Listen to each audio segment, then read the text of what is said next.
Welcome to the latest Seahawks Draft Blog live stream. Rob Staton alongside Jeff Simmons today as we run through some Seahawks topics as we prepare to leave the bye week behind and get into, what is it, week 5 now?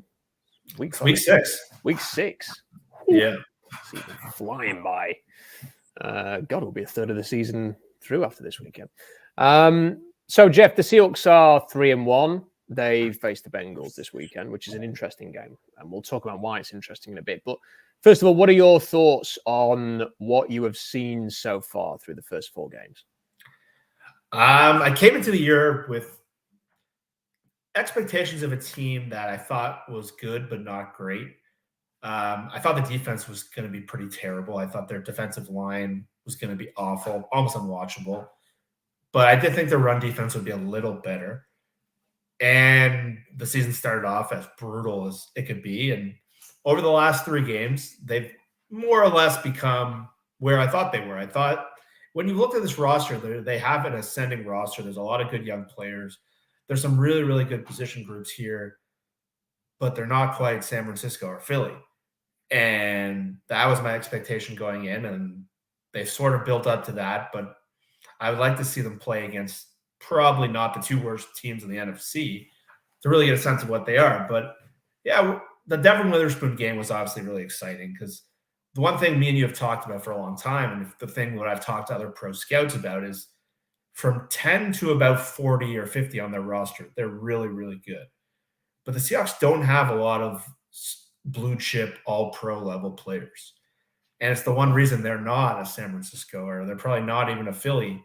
But from 10 to 40, they're just littered with good players, which they really haven't been. But Witherspoon looks like the guy who could be – that was where you saw he looked like the best player on the field. And when Pete compared him to Polamalu, I sort of rolled my eyes. I'm like, okay, this guy's one of the best players I've seen in the last 20 years. And that was a game where you saw it. So I'm still trying to figure out how good or how bad this defense is, especially the pass defense. They were just abysmal the week before in Carolina. Like Adam Thielen run all over the field, and the run defense and the pass rush getting better, but more or less the team looked a little differently than I thought they would, but they're more or less at the spot that I kind of thought they were going in. You see, this is the thing I wanted to sort of talk about is the fact that the teams that they've played, it is a better Rams team than maybe we all anticipated. I don't know what you actually think, Jeff. Maybe you thought they were going to be this good, but I thought they were going to be it was going to be a tough year for the Rams, and perhaps underestimated Matt Stafford. And who knew that Puka Nacua was going to be such a good player as a rookie? So they lost to a decent Rams team. I think that's more than just a loss, though. That second half was so bad that it wasn't that they lost a close game. It was that the second half was a complete arse kicking. It was that bad. 3 meaningful yards in the whole game. But then to offset that, to go and beat the Lions, who look like a legit force in the NFC in Detroit, in a big game for Detroit, like that was hyped up by the Lions players and the franchise as a huge game, following up from the Chiefs game. So to go and win that's a really significant win. And then they've beaten 2 teams that they should beat because the Panthers are an absolute shambles. And the Giants have now become an utter shambles as well. So it's hard to sort of really know what they are. I wasn't going to go on to this, I wasn't going to go on this at all, but I want to bring it up because you just mentioned it there. When we talk about the Niners having blue chip players, who are we listing as a blue chip player for the Niners? So is it Trent Williams as left tackle? Yeah. Christian McCaffrey as a playmaker. I don't even think he's fair to call him just a running back because he's just a fantastic playmaker and works that system. Nick Bosa, obviously. Is there anybody else? Are we still calling George Kittle a blue chip, or is he more of just a really can be effective on his day type player rather than a dominant force? Yeah, I put him like a tier below. He's still a really, really good tight end, but if you dropped him on a bunch of other teams, I don't think he'd be the dominant factor. He can be playing off Ayuk and Samuel and McCaffrey, but he's still an all-around really good player. But Fred Warner is the best inside linebacker in the league, and he's a dominant player. So when they have Bosa, Warner, Trent Williams, McCaffrey, and then really, really good players around them, 4 of those guys are the best players at their position. And typically you need guys like that to win the Super Bowl. And those are the teams that typically win. They have Kansas City's had Mahomes and Kelsey and Chris Jones. Those are the best players at their position. When the Seahawks won the Super Bowl, they were littered with guys. Earl Thomas, Sherman, Chancellor.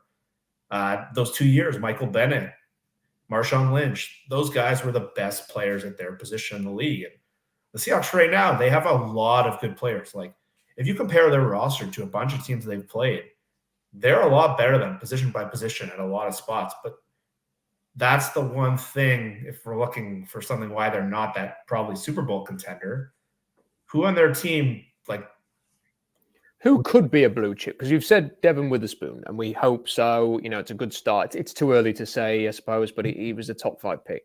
Is there anybody else on Seattle's roster who has got the potential to be a Fred Warner level, you know, Nick Bosa level, Trent Williams level player? Like, DK Metcalf and Woolen have the skill sets, but you've seen, this is what, year 5 of Metcalf now, and there are things he gets better at, but he hasn't quite tapped into like the AJ Brown, who kind of came up. They were the same player, and Brown's really progressed at a higher ceiling. But Metcalf has the skill set. He just hasn't really done it yet. He's been a good player. Don't get me wrong. He's a Pro Bowl level player, but he hasn't quite taken the jump that his college teammate can. Same with Woolen. Woolen has the skills, the speed, his ball skills, but can he make the jump that, like, he had some issues at the end of the last season, kind of like reading coverage assignments. So those 2 guys have the talent, but we just haven't seen it. Woolen's only really had a year and a couple games. Jamal was in New York, and Seattle hasn't come close to it. And who knows how many games we'll even get him for. Outside of that, Kenneth Walker, I think he's one you can probably see. Outside of that, maybe Charles Cross, but we don't even know what he is at this point. He's been good, not great. And I don't really see it anywhere else. Yeah, that's a shame, that, especially because this is a team that has effectively picked 3 times in the top 10.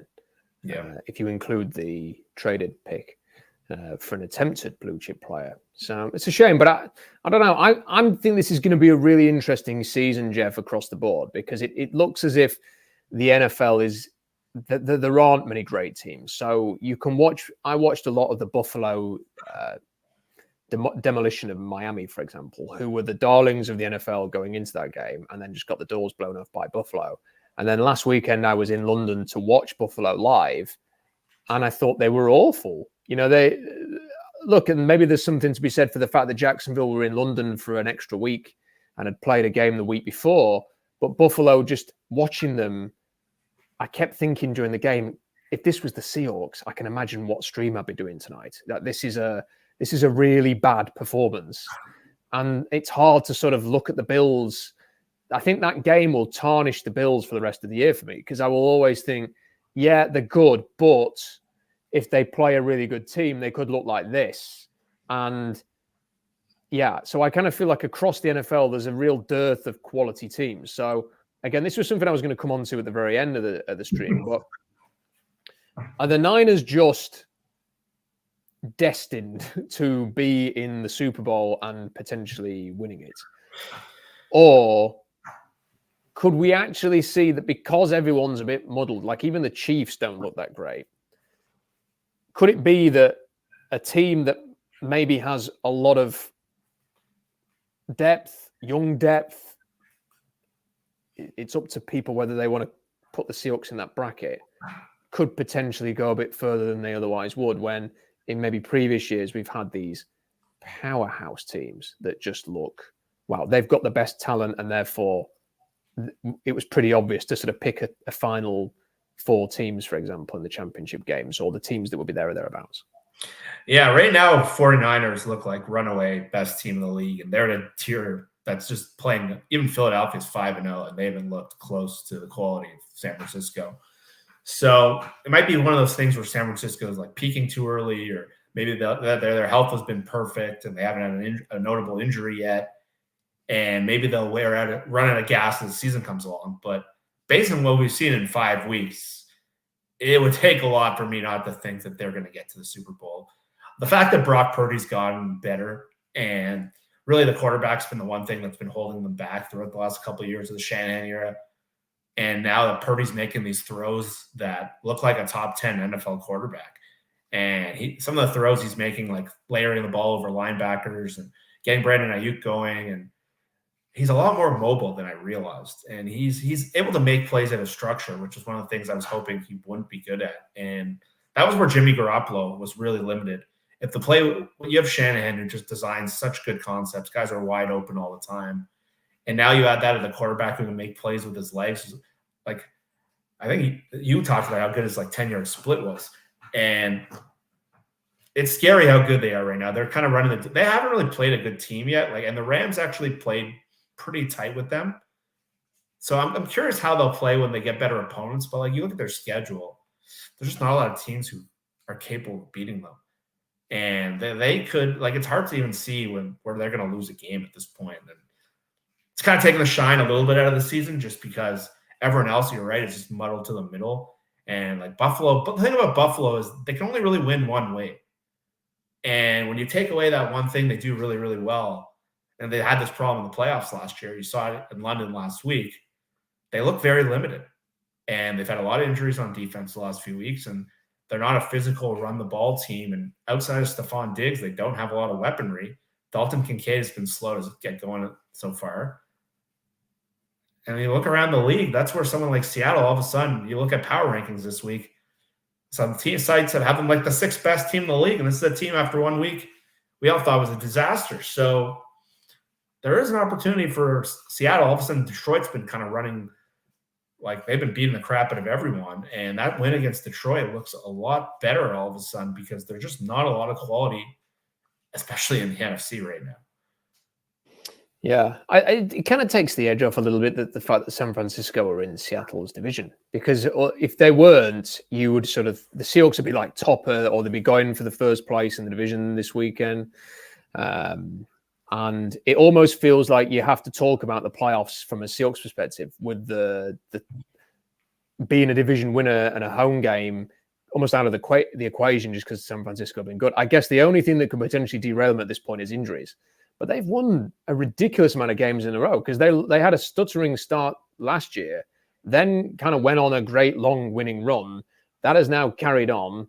Brock Purdy, it's almost easy to forget that he had that injury that everyone thought was going to make him miss the season. We all kind of thought Sam Darnold might be playing for the 49ers this year. And yet here he is.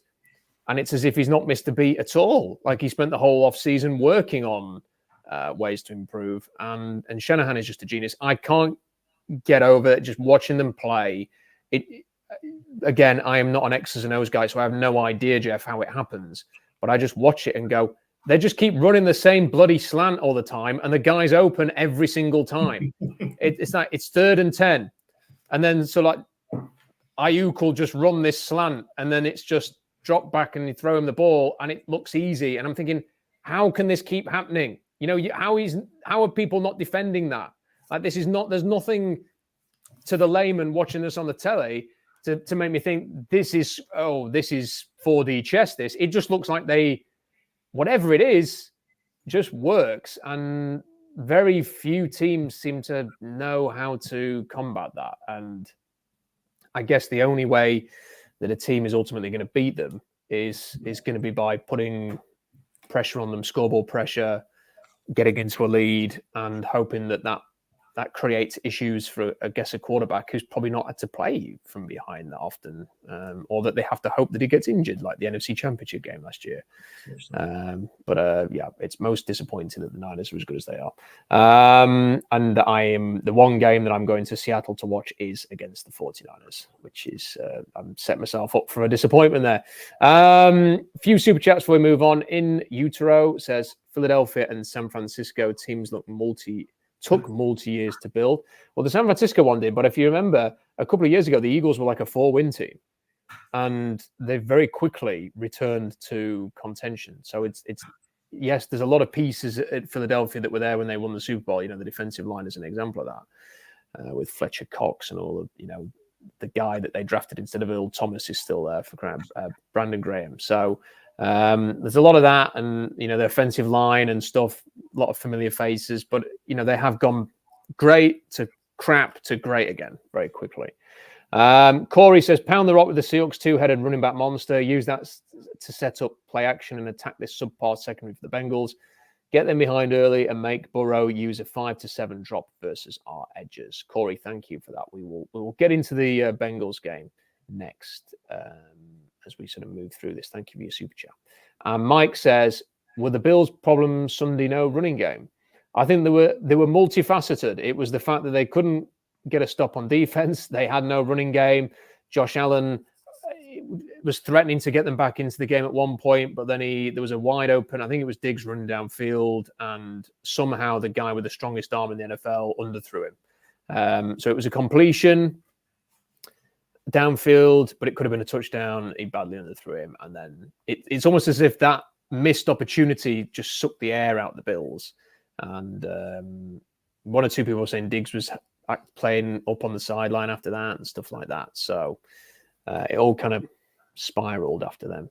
Thank you for the super chat though, Mike, and keep those coming in. If you have a question or a statement, that's what we will put them up on the screen if you super chat. So with the Bengals, this feels, I think you've already touched on it, Jeff, this feels like a gauge. It feels like we will find out a lot about Seattle this week. Either they're going to be 4-1 with two really good premier wins on the road, or they will be 3-2 and perhaps we'll be thinking, maybe I can imagine a scenario where this team is better than I expected, Jeff, and they, can maybe get 11 wins or something this year. But I can equally imagine a scenario where it's a 9-8 team again. Because let's not forget, they struggled for a portion of the Carolina game. The Giants game was a mess, and they were threatening to get back into it until the pick six. And the other touchdown earlier on was because the defense forced a turnover in the red zone. So let's not act like the Seahawks sauntered to 2 wins there, which is what they really should have done. They were messy, but ended up looking more comfortable than perhaps they were. So I think either scenario for the Seahawks is still on the table. This is going to be a great indicator, I think. We'll learn a lot about the team this week. Yeah, I think I agree. I think this is going into the year, I thought this was going to be a really hard game to win. And then Joe Burrow looked so injured weeks 2 to 4. And then I'm like, okay, if Burrow's in that state, this game's going to be easy. And now it seems like Burrow's back. You saw him, what him and Chase did last week. But I think bigger picture, I think we're going to learn a lot about both sides of the ball and what their ceiling is and what they really are. Because Carolina and the Giants, I think, are 31 and 32 in DVOA. And they're 2 of the worst teams in the league. And so on one side, you got a defense, especially the pass defense, that had been mostly awful. They were awful in the Rams game. Jared Goff was just moving up and down the field other than those turnovers. And Adam Thielen and Andy Dalton, the amount of third downs they had was pretty embarrassing. And then last week against the Giants, they looked completely functional, and they haven't really had a healthy group. And Jamal Adams is supposed to be back, and Witherspoon and Woolen, and they're going up against a blue-chip quarterback and a blue-chip wide receiver. So we're really going to learn, has the secondary actually taken a step forward, or was it just the Giants suck? And the Giants have probably the worst passing offense going in the – and on the opposite side of the ball, I think you touched on a really important point. They're 3-1, and their offense, especially the passing game, hasn't really been good. They've had one good half of the year, and they've had times where they've looked good, but a lot of it has to do with, number one, the offensive line injuries obviously have limited them. They've gotten way more functional play. When those tackles went out, I thought they were completely screwed. I thought they were going to be I thought the whole team was going to tank. And I was surprised how well they played against Aiden Hutchinson, who's kind of torn up every other team they've played. That was one of the more shocking results.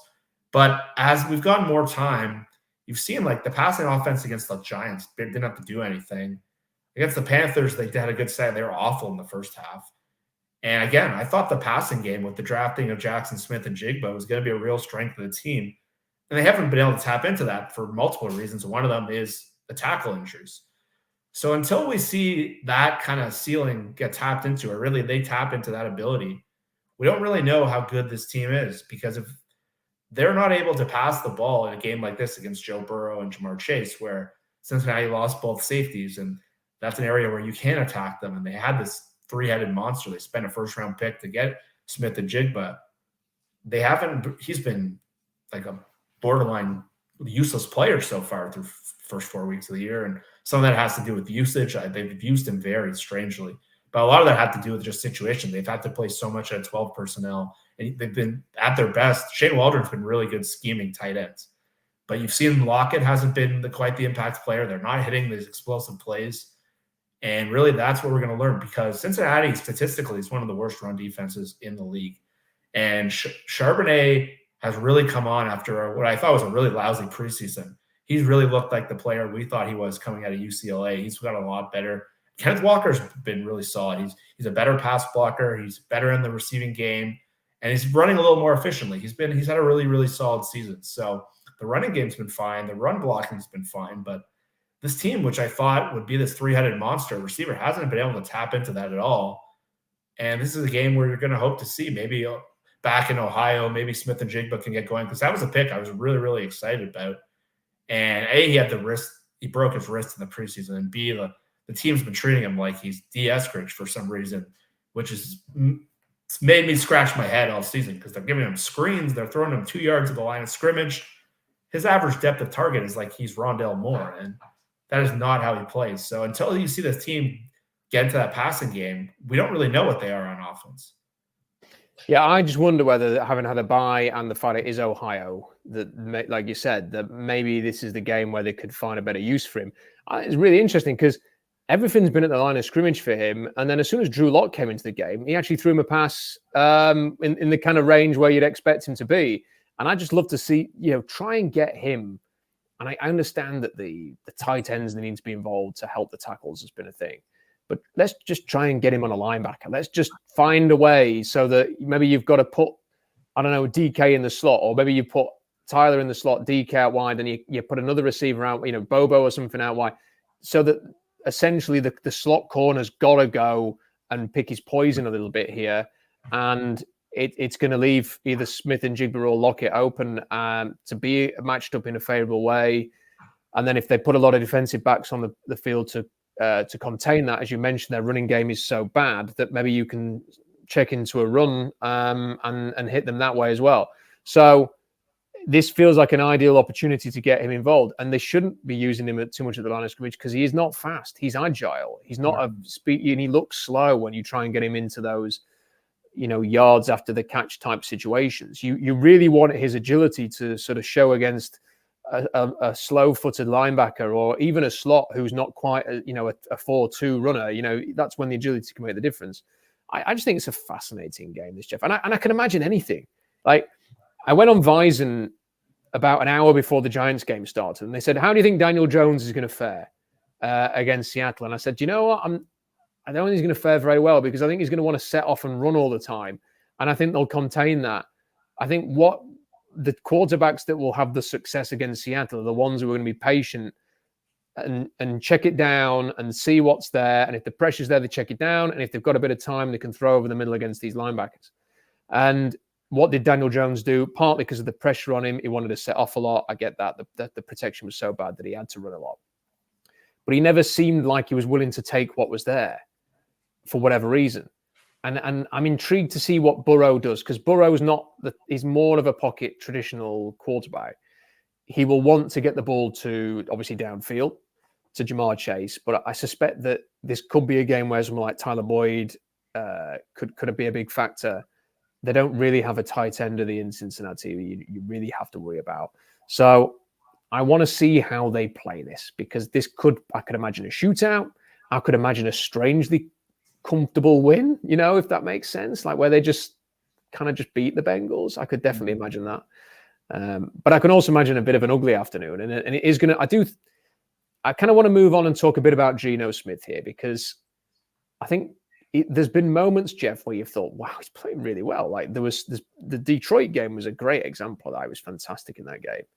And the throw to DK Metcalf for the touchdown against the Giants, you're thinking really good. But then you have the second half against the Rams. You have the first half against the Panthers. You have the second half where he seemed more concerned with fighting everybody on the Giants team than sort of leading. What could have easily been a 40-point blowout like the Cowboys had against the Giants ended up being less than a 40-point blowout.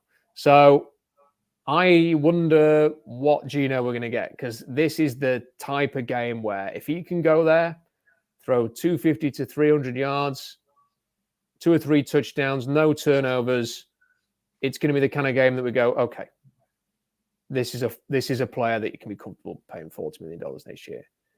If it's not that, then these are the kind of games where ultimately you go, okay, how much is he worth? Because he's not as bad as Daniel Jones and Kirk Cousins, but what is his monetary value to a team that's at the moment going to have about $1 million to spend next year? And if they roll some over, they'll have $6 or $7 million to spend. Yeah, he's been a lot like the guy we saw last year, where we saw the Pro Bowl, All-Pro ceiling in Detroit. That was a game where he looked like an All-Pro player, and then he's either had halves of brilliance or halves where he's either been just off or making turnover-worthy throws, a lot like we saw. So I think every game we see from Geno is a data point towards that big evaluation of what is he and what do you want to pay him. I thought the way Schneider structured his contract was really smart. And I was still amazed that they were able to get that done. But I don't think we quite know 5 games in or 4 games in what Geno is still. I think last year we saw a lot of the ups and downs from last year. So a game like this where he's going to need to pass the ball effectively is a huge data point for the Seahawks. These are the exact games where you're going to want to know, okay, is this the guy you want to go head-to-head against Burrow with? And that's why this is such a fascinating game, because the way the matchup works, Charles Cross is likely trending towards playing this week, so they can run more of their traditional offense. And yeah, if Geno is the guy we saw in the first half of the Carolina game, he plays like that the rest of the season, they're going to get out of the contract. So we're gonna need to see a little more. Just every game now is a really important data point in these last 13 games. It's a huge evaluation for him, because outside of the Detroit game, he hasn't had a complete game yet, and he's had wildly different halves of play, and we need to see him go up in a game like this, going up against the quarterback is in that top 5 group, and to see how he can go toe-to-toe with him. Yeah, and on that, people will often say, well, $40 million is just a going rate, Jeff. This is just what a quarterback costs. Where do you sit on that? Because I'm almost of the opinion that mentality has to change a little bit. Like, you will have certain quarterbacks that, like a Patrick Mahomes, is going to be worth every penny that you pay. And Joe Burrow, he's been hurt, he's been injured this year, but the Joe Burrow that we've come to know is worth whatever his contract was. And I would argue that Justin Herbert was worth his. But then you've ultimately got everybody else. And some of the, we might get to a point at the end of the year where, say, the grading for someone like Baker Mayfield and the numbers for someone like Baker Mayfield might be similar to someone like Kirk Cousins or Geno Smith. But Baker Mayfield will be on a few million, as Geno Smith was a year ago. And Kirk Cousins will be on 40, and Geno's on whatever Geno is this year, but with the anticipation of 40 next year. So what eventually amounts to value? Is it enough to just say, well, this is just what they get these days? Or should a team go, well, do we need to search for better at a different cost? So draft somebody, give somebody else a try who provides different value, stick with the guy, pay him $40 million, but know that might hurt other areas. Do you embrace the fact that Geno Smith might be on $40 million, but then also go to him and say, we can't do anything if you earn this much. Can we work on your contract a bit? I find it a very complex discussion that I think a lot of people kind of just want to ignore. And it's easy to say this is negative, or it's not worth, or he's the man, or something like that. It's none of those things. It's about, I write a draft blog. Like, for me, there's always an eye towards the future as to what a team building. It's not a year-to-year thing. It's like you have to be thinking in the future all the time. And when I look at, I'm on over the cap now, and it says cap space for 2024, and the Seahawks are currently down for $7.3 million, which includes rollover money. That's not even enough to put a draft class together. And you will have Bobby Wagner, Jordan Brooks, Noah Fant, Colby Parkinson, Damian Lewis, your center who's having a good season so far, they're all out of contract. There's others that I could mention as well. These are going to need to be replaced one way or another, or extended one way or another. So you're not going to have much to spend. So it is a complex situation. It's not as simple as that position's now sorted. Now we worry about everything else. He's going to be the most expensive player on the team, aside from obviously the two safeties. So we need to sort of talk about this. I'm waffling on a little bit here, Jeff, as to the question is, how do we see value? I wrote an article at the start of the year thinking we needed a definitive answer on Smith. He either needs to be really great or bad enough that we know we need to move on. Anything in the middle could end up creating a bit of a Kirk Cousins situation for the Seahawks. Yeah, I've definitely thought about this a lot, because obviously this is such a big decision coming up after the season. And just if you look at the league, to me, it's not, you cannot, as a team builder, even as a fan, think, okay, this is just the going rate.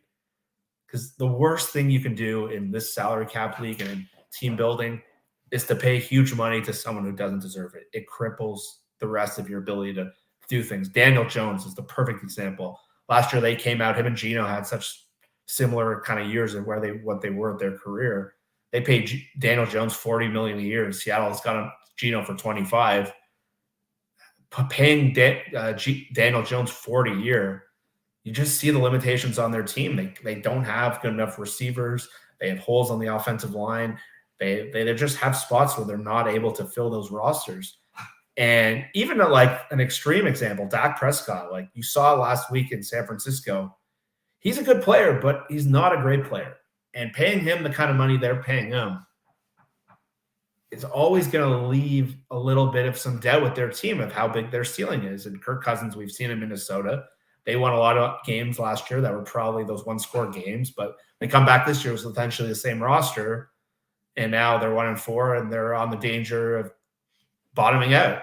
So the worst thing you can do is pay big money to someone who doesn't deserve it. I remember even like a different position, like when Shaquille Griffin was a free agent, and there was talks the Seahawks were trying to sign him. I was like putting it out as much as I can. Do not pay this guy. Those are the worst kind of guys. You want to pay the big money to the guys who deserve it. If you have Patrick Mahomes or Herbert, you sign that check. Don't worry. You never have to think twice about it. But if Geno Smith is a $40 million player and plays like what we saw in the second half, that basically will negate all the other roster advantages Seattle has by drafting so well the last 2 years. Because you talked about it, the stupid moves they've done with their safeties in their salary cap, and then this quarterback contract. That basically cancels out every advantage that you should be having with tackles and corners, some of the highest paid position on rookie contract, running backs, all kinds of different spots. They're getting surplus value everywhere that they can't even take advantage of. So to me, that's why the rest of the season is a huge data point. You cannot just say, oh, this is the going rate. And you see it in the NBA all the time. These guys get paid like Bradley Beal or something, and it's another sport, and they've completely crippled the team. Like if you pay the wrong guy, especially a quarterback, it can really set back your salary cap, and it sets back you become that team like the Tennessee Titans have become with Ryan Tannehill, where they're functional. They're a 9-win team every year, but you can't really get out of that, and you're not bad enough to get bad. And it's exactly the conundrum you pointed to before the year.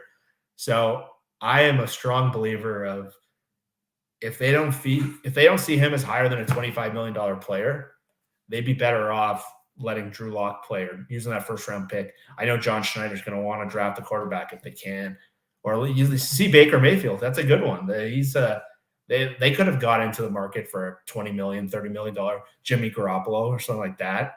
They got Baker Mayfield for a couple $1 million, and they've been fine. They've been a functional team, and they can still draft quarterbacks.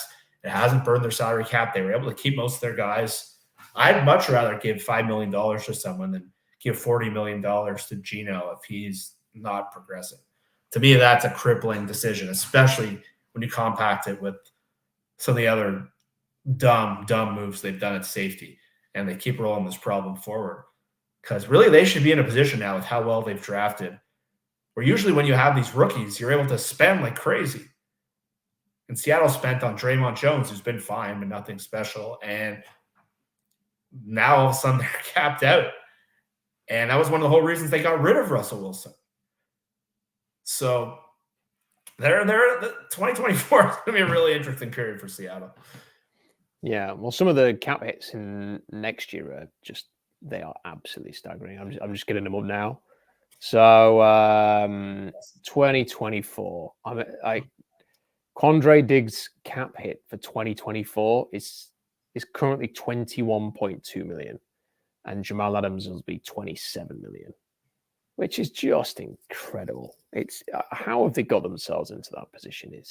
And like Julian Love's is like about 8 million or something like that. So it's staggering. I suppose the other side of it is it's hard, because Geno Smith, I think it's fair to say at the very least is for the most part a competent quarterback. He's not an absolute. I mean, God, there are so many worse quarterbacks than Geno Smith. It could definitely be a lot worse. But if you need special, and look, most teams do need special at quarterback. Most teams need special at quarterback, or they need a special offense like Kyle Shanahan produces to compensate for the lack of special. And who knows, maybe Brock Purdy will prove to be special. We don't know. But the scheme that Shanahan utilizes is special. But if you want to try and find special, how on earth do you do that? Like, short of getting Caleb Williams next year, it's very hard. And this is the thing, Jeff, is now that the Seahawks, for the last 3 drafts, have been potentially in the market to draft a quarterback, whether that's early, late, whatever it is, backup, starter, future, whatever. When you actually look at quarterbacks through the eye of, I'm trying to find special here, it's very rare that you see special, which is one of the reasons why when people criticize like my sort of thoughts on quarterbacks, the guy just, you're addicted to physical tools, and that's what it's not the only thing I focus on. But I do think that physical tools provide a pathway to being special in a way that like Josh Allen could go from hopelessly inaccurate at Wyoming to the point of it being slightly embarrassing, and even people like Lance Zierlein giving him a grade that was like in the later rounds, to you can go from that to looking like one of the best players in the NFL because he's got the tools and it's about development. A player who doesn't have the tools is going to find it a lot harder to progress unless he's got everything set for him. So when you look for special, it's hard to find it. You could say, oh, well, Michael Penix Jr.'s arm could be special. Yeah, it could be, but he's in a scheme that is not remotely tailored to translate to the NFL. You could look at other quarterbacks. I think Drake May is basically a slightly more creative Jared Goff. That could be good or bad, depending on your view of Jared Goff. So it's hard to sort of move on from somebody if special is not easily attainable, because it's a quick fire way to go from competent to incompetent. If you then go and just throw your lot in with a random rookie or turn your attentions to a Drew Lock or somebody like that and end up being worse. It's a big risk for a team when competency is there, but competency doesn't necessarily get you to the Super Bowl, which is what I think makes it quite an interesting discussion. And we'll be interested to see how Geno does in a game like this, because this is going to be the kind of contest where we find out what he's all about. Blitzy has sent in a super chat. Since talking versus the Bengals, really interested to see how Clint Hurts schemes blitz packages. Lots of weapons to choose from. Adams, Spoon, Maffei, Wagner, Hall. Anyway, looking forward to revving it up. I would love to see them get after Joe. Joe Burrow is clearly hurt, Jeff. I think he's going to be hurt all year. Joe Goodbury, who's quite a good follow for Bengals stuff, was saying a few weeks ago that he thinks he probably misses like several weeks. And you've kind of they had to muddle through it. He played the next game, and it was a big surprise to a lot of Bengals fans that he's playing through the pain like Russell Wilson did a few years ago when he was hurt with knee injuries and ankle injuries and stuff. Get after him, Jeff. I mean, take the chance. I would.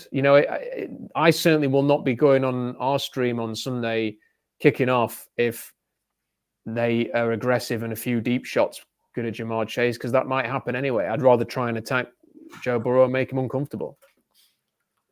Yeah, and that's really how you have to beat him. Arizona was having pretty good success with that initially in the game, and they had a bunch of tackles for losses. They had a bunch of hits on him early, and then he was able to kind of move a little bit and get away from it. And really, if you're not gonna probably just sit back and drop back in zone and try to beat Burrow through coverage. He's just too good, and that's not how you beat him. You have to get after him.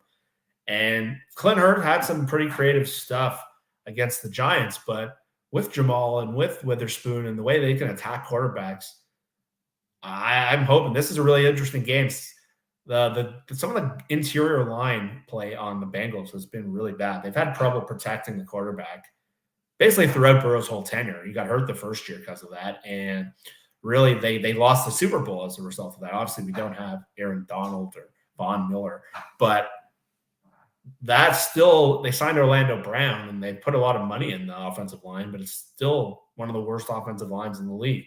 I think one of their guards is ranked by Pro Football Focus, as much as you go on to believe their grades. I think it's like a 17 rating. I think they're left guard. So I looked it up the other night. It's bad. So there's ways you can attack these guys. And Boye Mafe, he's really flashed the last 2 weeks. And this is a game where I want to see a little more.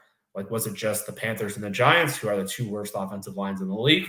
Or has this guy actually turned a corner? Derek Hall is someone I didn't even notice that much on watching the TV broadcast, but I was listening to Daniel Jeremiah after the game on his podcast, and he was just like, Derek Hall looked incredible. And then I watched some clips later, and I completely missed it. He flashed a lot during the game. I had no idea about that. Me either. I didn't even see him, but it was all he was talking about. He was just throwing over offensive linemen, and I went back and watched him. He made a lot of cool plays. So I'm going to be really interested to see if they're able to carry that over, if that was just, the Giants have been just abysmal. Like, every game they've looked completely awful. And so this is, to me, such a measuring stick, because they do have the personnel. With Nwosu's been really, really good. Jaron Reed and Mario Edwards have been really, really good, which have been, to me, like, I couldn't think of more uninspiring signings than those guys. Jaron Reed was terrible in Green Bay last year and maybe worse in Kansas City. He's been quite good this year, which is, there's no logic that you could have possibly told me that would have made sense about that. Same with Mario Edwards. He was just a rotational guy. He's like one of the like, they've had 13 pressures or more in back-to-back weeks. So they've really been able to get after the quarterback, and they were able to impact him a lot more last week. But that's how they have to win this game, because if you just sit back and try to defend Joe Burrow with zone coverage, he's going to eat you up. They're going to pick you apart. Yeah, I think Jaron Reed, I've said this a few times, just for whatever reason seems to suit Seattle, and Seattle suits him. Like, there are certain players that just, they play their best ball with a particular team. And, with the Seahawks have signed players over the years who have come to Seattle and have really underwhelmed. And then you just think, well, why didn't that work? And the scheme didn't work. But with Jaron Reed, it's almost like the reverse has happened. Like, he's gone to other team schemes, it hasn't worked. But he comes to Seattle and plays his best football. I had a look at the guard that you're talking about. So Cordell Volson has a 17 grade for pass blocking. That's it. Okay. So he may well be a player to target in this game. One thing I wanted to ask you about is the trade deadline is still 3 weeks away. It's like 20 days away, 19 days away. So I think it's Halloween night. And already the media is like, usually you will get like Bleacher Report doing the 5 players most likely to be traded, and they're all rubbish. Like, it's Kirk Cousins with his untradeable contracts and stuff like that they put in these lists. But I have started, I was like, Florio was talking about it yesterday, and one or two others have talked about, and we've seen today there's a lot of buzz about, is Jerry Jeudy going to get traded, and Frank Clark and people like this. Do you anticipate the Seahawks being buyers? Let's assume that no major injuries happen between now and the end of the month. Do you think the Seahawks will be buyers at all?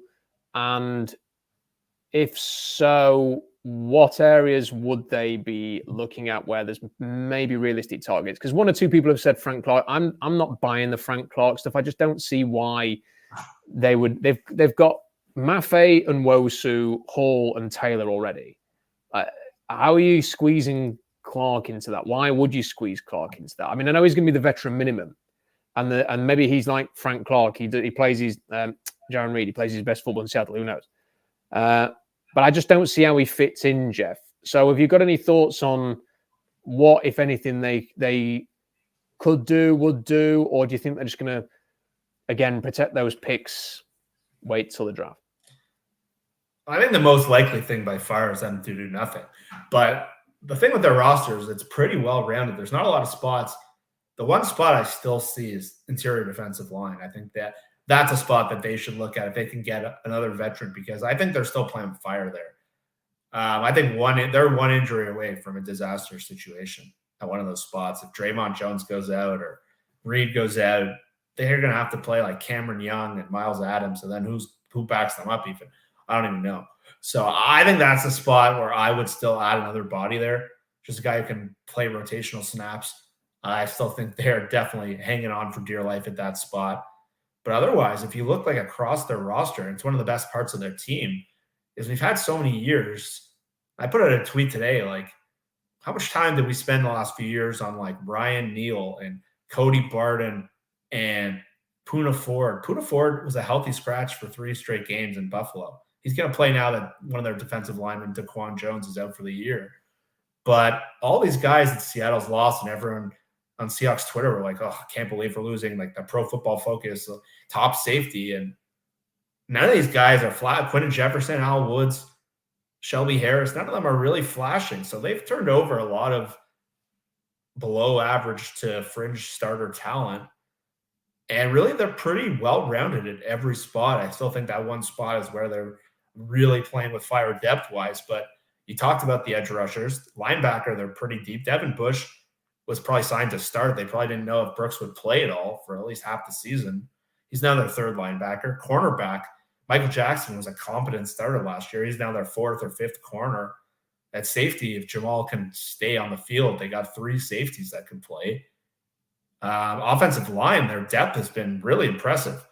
They haven't gotten their frontline players playing, but they're still like Jason Peters lying around if they need a right tackle. And they're 3 deep at tight end. They're 2 deep at running back. The receivers like D.S. Ridge, Derek Young, they're eventually going to come back. There's not really a spot where they can really make sense to add anyone. So I think that one spot, because their roster, again, from like 10 to 50 is well built. It's just defensive line to me. They can never have enough bodies there. Yeah, I was just digging out the teams that I think might be, who are the teams who are going to be so bad by the end of the month that they're thinking, okay, we don't mind losing a player here because we can get a draft pick and it might help us be even worse for draft position. So I suppose Denver seem to be on a fire sale right now. I'm then sort of like look at their defensive line, and I just don't see who you would want for, Mike Purcell, DJ Jones. These are not players that you would necessarily go, oh God, get them to Seattle. So it seems like that's a weakness for them, and there's not really anybody that appealing. Could the Patriots be in that kind of? I just don't see Bill Belichick. If this is going to be Bill Belichick's last year, I don't see them saying, okay, we're going to trade Christian Barmore, for example. I don't see that being a thing that Bill Belichick would do, especially if he doesn't think he's going to be making the picks. Why would he do that? The Raiders have won a game now, so they're probably not going to be in that sort of range. There's nobody in the AFC South who I think will be out of it by the end of the month. The Giants are, could be in that place, Jeff. Listen, they're definitely not going to trade Dexter Lawrence because he's just too good and stuff like that. But the name's gone completely blank. Who's the USC, ex-USC? Leonard Williams. He's on a lot of money. Would they shift him? I think he's got another year on his contract after this. Would the Seahawks? Are the Seahawks likely to make a big splash like that? I don't know. In the middle of the season, I just don't know whether that is likely. And he would probably command. He's not got a bad PFF grade. I think it's like 76. So I don't think it's like you could get him for a 5th or something. It would probably mean a 3rd or something like that, and that might just be too rich. There's probably not a deal for the Giants that makes sense there. And then you've kind of got like the Vikings, I suppose, could be an option. But have the Vikings got anybody that you would want? They've got Daniel Hunter, if you can get him. But again, but it's edge again, though, isn't it? Not so much blocking your young players. It doesn't really make sense. And they lost Dalvin Tomlinson in free agency, and there's not much of defensive tackle. Leonard Williams is like the one name that could work, but they'd have to move some money around, and I just don't know if like the Seahawks would make that deal. But when you start to look at the teams, you're right. There's not a lot of logical outside of like Denver, who's going to go into fire sale. I think DJ Jones still has a bunch of money left. They paid him a lot in free agency, so it's hard to find who those guys are. Because like DeForest Buckner was a name we all looked at, but the Colts are playing a lot better than I would have guessed. They might be in a playoff race.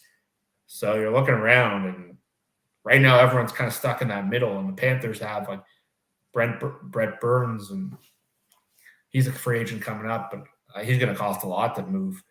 So the only other one I could think of is, and again, this just doesn't seem like something they are remotely interested in doing. But the Panthers, they're being talked about again because would they trade Brian Burns because they've not done a deal with him, and they're bad, and maybe there's some more significant changes there.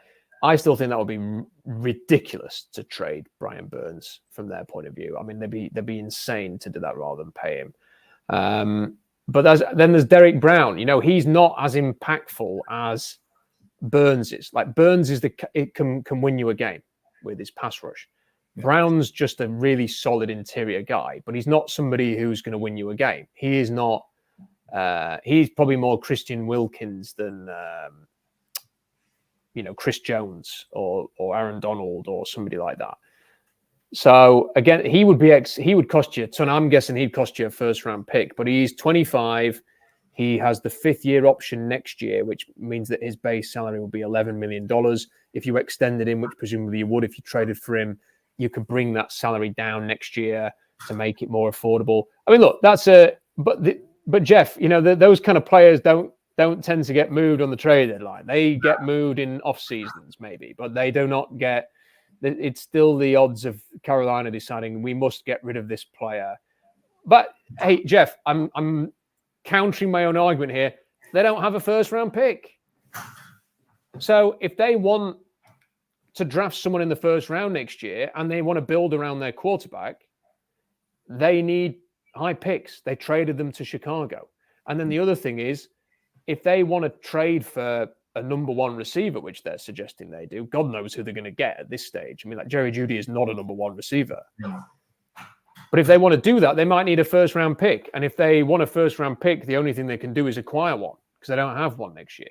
So again, it's rosterbation of the highest level, but at the same point, it's not maybe as preposterous because of Carolina's situation. But I mean, would you even entertain that? Let's say that the Panthers were receptive to having a conversation about Derek Brown.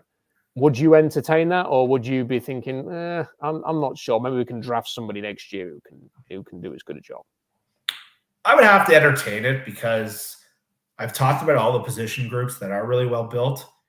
The Seahawks they're getting really good play from Jaron Reed and Mario Edwards, but how many, like if you're looking beyond 2023, are those guys, Mario Edwards is under contract after this year. Reed's got 1 year left, and they're both older veteran players. And Draymond Jones is locked up for a while, but outside of him, they don't have anyone who really projects as a plus starter. And I think if you can get someone like Derek Brown, you have to consider it. Like just in terms of how I want to build a roster, I would try to avoid moves like that because just A, it hasn't worked out really well, and B, I'd much rather try to add cheaper contracts to this team because of some of the issues we've talked about. So from like a philosophical standpoint, I'd rather not do that. But I think based on where Seattle is in terms of their build, they might have to consider something like that. But again, I think they're going to be really looking hard at quarterback with that first round pick next year. And I think giving away that asset, to me, that would scare me. Well, I want to finish with that. I want to finish with a bit of quarterback talk. So, but just for the purpose of the argument, and I know that, Jeff, you were not the biggest fan of PFF, but I am going to... Derek Brown was an 84.4 last year, and this year in a bad team, he's a 75. So it's not too bad. He's a good performer, but he's not a difference maker. And that's the thing. Do you want to spend a first round pick on somebody who is solid, but ultimately unspectacular? I mean, the dream is that you get a defensive tackle game wrecker rather than, I kind of feel like we have a solid defensive tackle in Jarran Reed. Would it be good to have someone who can rotate with him so he's not having to play every snap? Yes. Do you necessarily need to spend a first round pick on Derek Brown to provide that? On the evidence we've seen so far, no. Yeah, and then you have to pay him. And then you have to pay him. So, and there are, look, it is a deep defensive tackle draft. Like if you are prepared to be patient, you can get defensive tackles, Jeff, in the next draft. None of them, I've not seen any so far that made me think I want to go screaming to the podium to spend a first round pick on any of them. But there are certainly, I think McKinley Jackson, if people want some names to go and check out at Texas A&M, is just an absolute brute. Great size, physical, takes up blocks, more pass rushing, heart and soul player. We know how much character is a big deal for them. And he's a gruff, grizzled leader of the team, defensive tackle. Howard Cross at Notre Dame has been exceptional so far as a pass rusher. Byron Murphy's been good for Texas. Not as good as his teammate, Tavondre Sweat, who is the 360-pound dynamo. I mean, the way that he is rushing the pass this year, he's been a lazy effort for like however many years. And as he sees the light this year, he is playing like an absolute phenomenon. He could be one player, if he could lose 20 pounds, could work his way into the first round talk because he's playing that light for 360 pounds. It's unbelievable. But I wanted to finish with the quarterbacks, Jeff. So you're saying that maybe the Seahawks would be interested in spending a first rounder on a quarterback. Now, I keep having these thoughts and conversations because Drew Lock's he costs $4 million this year.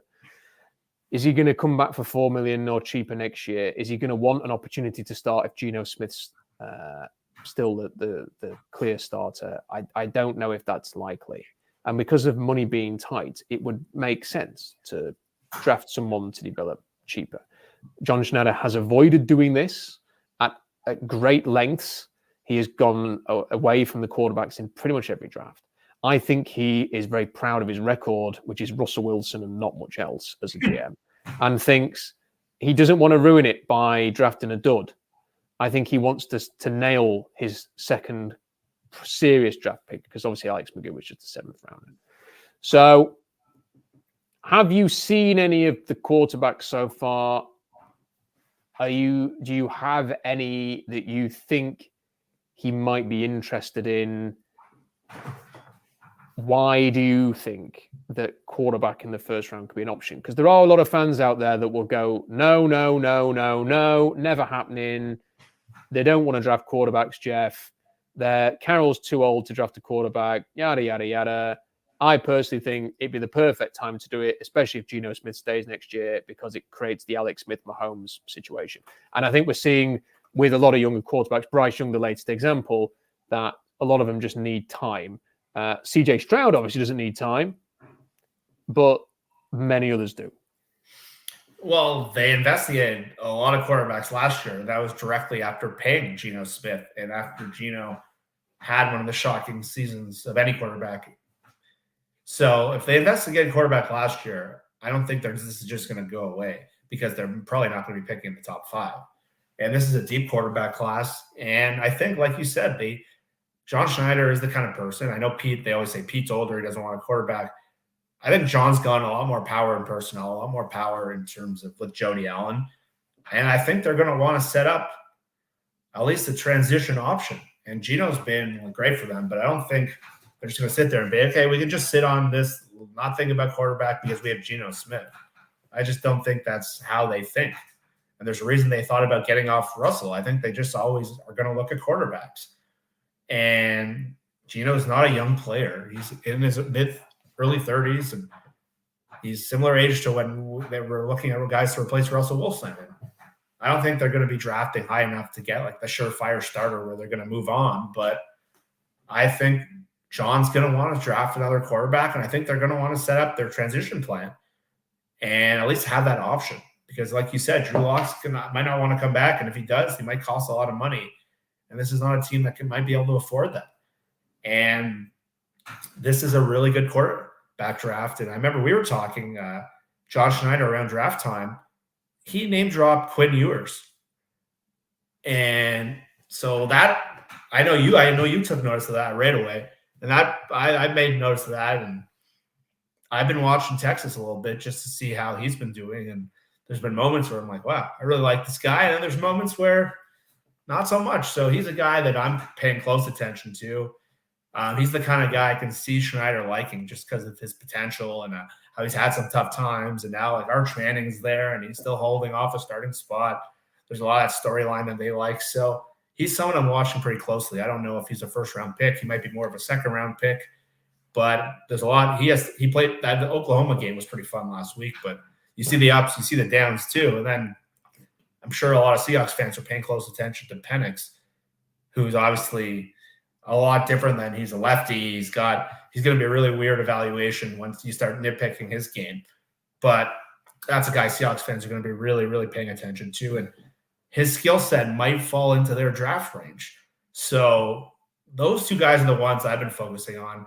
I haven't got fully into the draft yet because after week one, I'm like, wow, I'm going to be studying quarterbacks all year. And then all of a sudden the Seahawks kind of reverted back to what I thought they'd be. And then I've mostly been focusing on the pro game. But I think this quarterback draft, there's going to be options of where they're picking. And that's why I think this could be the year they pull the trigger. Some interesting thoughts, Jeff. I just want to share a few thoughts of my own on this. I think it wasn't just that he name dropped Quinn Ewers. He actually stated that he thought it was a better quarterback draft next year in a roundabout way.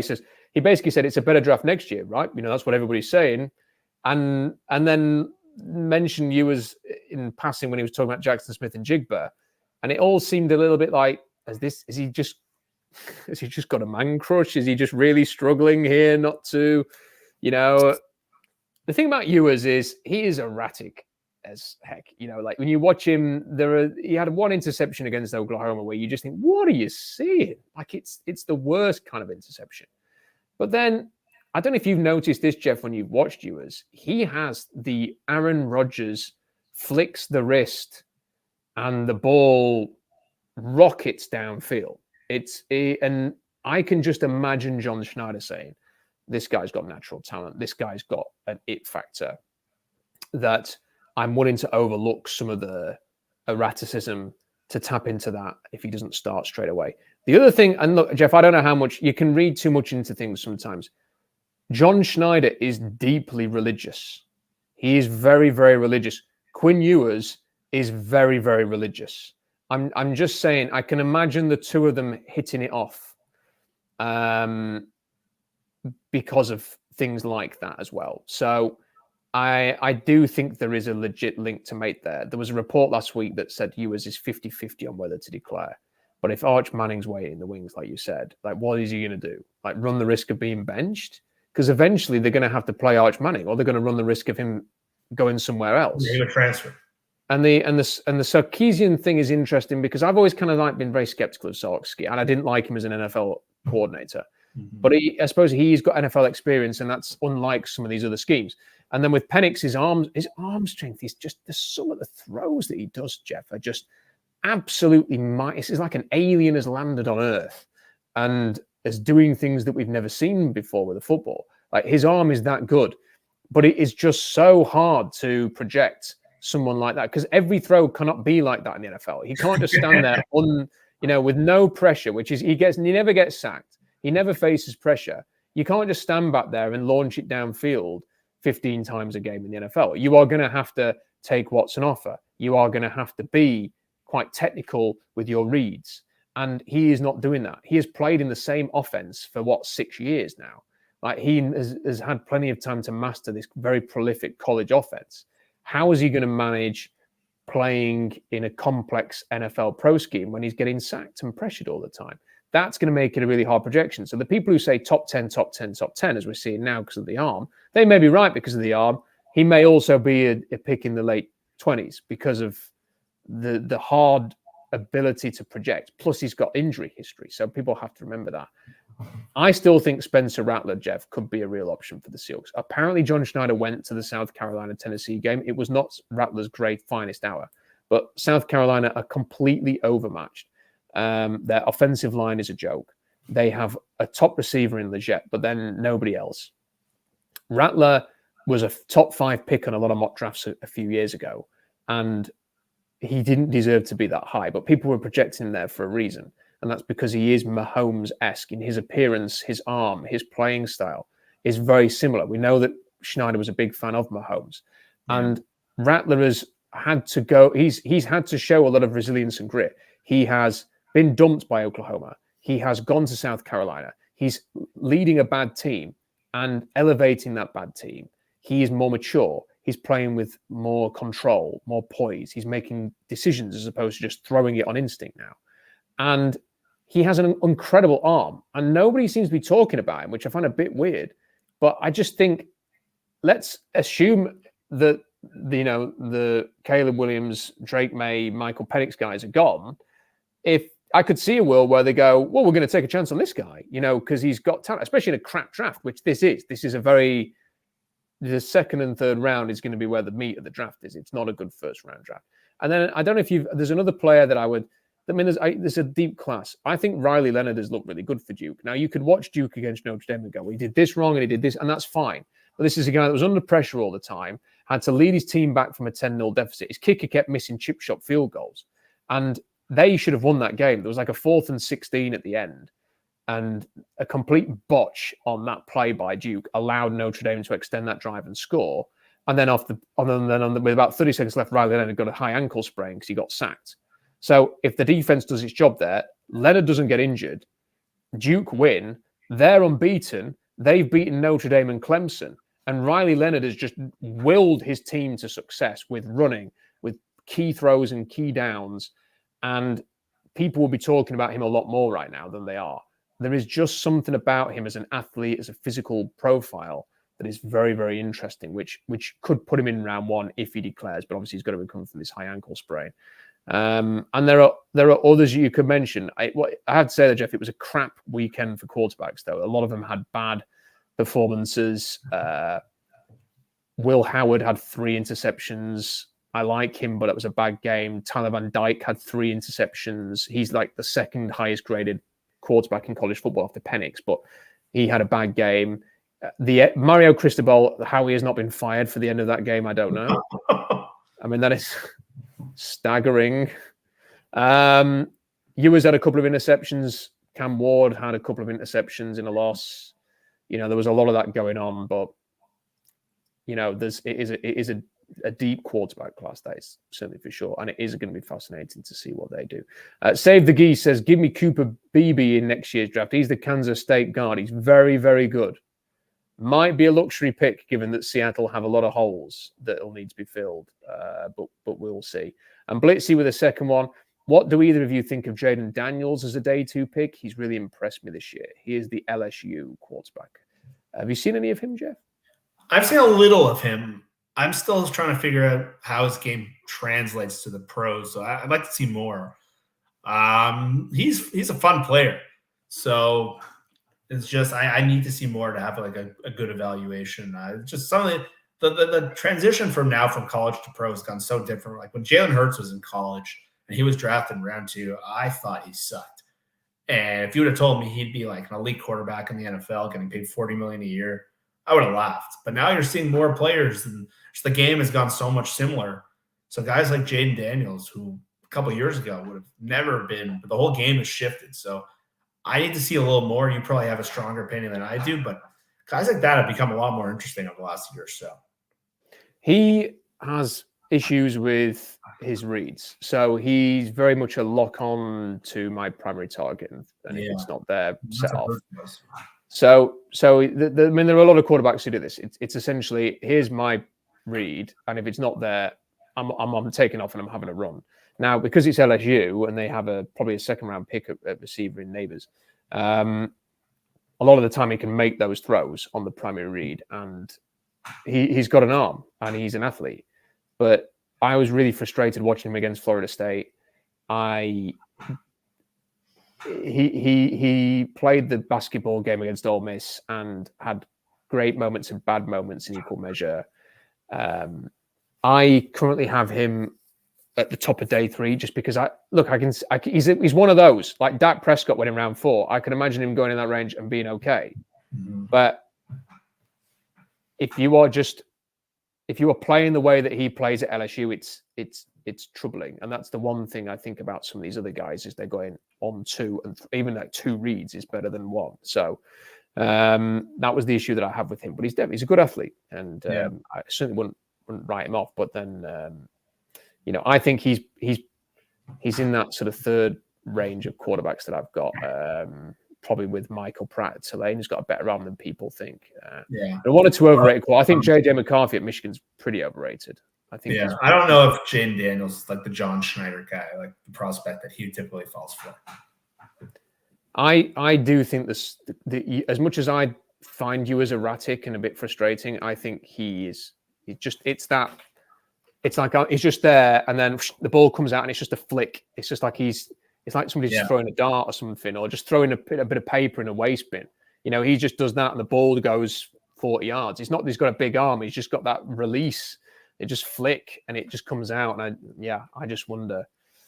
But then, like I said, Spencer Rattler reminds me a lot of a John Schneider guy, and Penix's arm is world class, and Riley Leonard and all that. But Ewers, just like I say, just seems like a John Schneider personality and talent. Jeff, it's always a pleasure. Do you think the Seahawks are going to win? I went to this week initially thinking no chance. I've kind of flipped on it. I'm going to say yes. I think that their passing game, you're going to see something from them that we haven't seen all year. There's going to be some explosive plays. It seems like a game Tyler Lockett and even JSN can be involved in. I say they win a close game. I was fully prepared to say I agree and it will be a win. And so I remember that the Seahawks are usually crap after a bye. But shit. They are usually crap after a bye, aren't they? They usually come out a bit flat. So I'm not sure anymore now. I'm going to stay positive, though, and hope for a win. I'm going to try and will it into reality. So I will not change my prediction, but I will qualify that that the bye week has not often been kind. Yeah, I'm just excited to watch this game. This is just, I don't think the Seahawks are going to the Super Bowl or anything. So the games like this are just fun. Yeah, and it is fun because if they win, there'll be a part of me, Jeff, that starts thinking, "Oh, you never know." Exactly. At least for the rest of the week until the next game, I'll be thinking, "Oh, yeah, you never know," and that's a better feeling than 3-2. So, I know. It's just 3-2 and 4-1 seem quite far apart, don't they? There's quite a difference between the two. It's like top 5 in a power ranking versus 12th, 13th. So. Let's hope. Look, Jeff, always a pleasure to have a conversation. Let's do it again soon. Jeff Simmons with us here. Don't forget to like the video. That really, really helps. Needed to like those videos. Subscribe if you haven't. Leave a comment. Helps the algorithm. Don't forget to check out SeahawksDraftBlog.com for more analysis. Until next time, bye for now.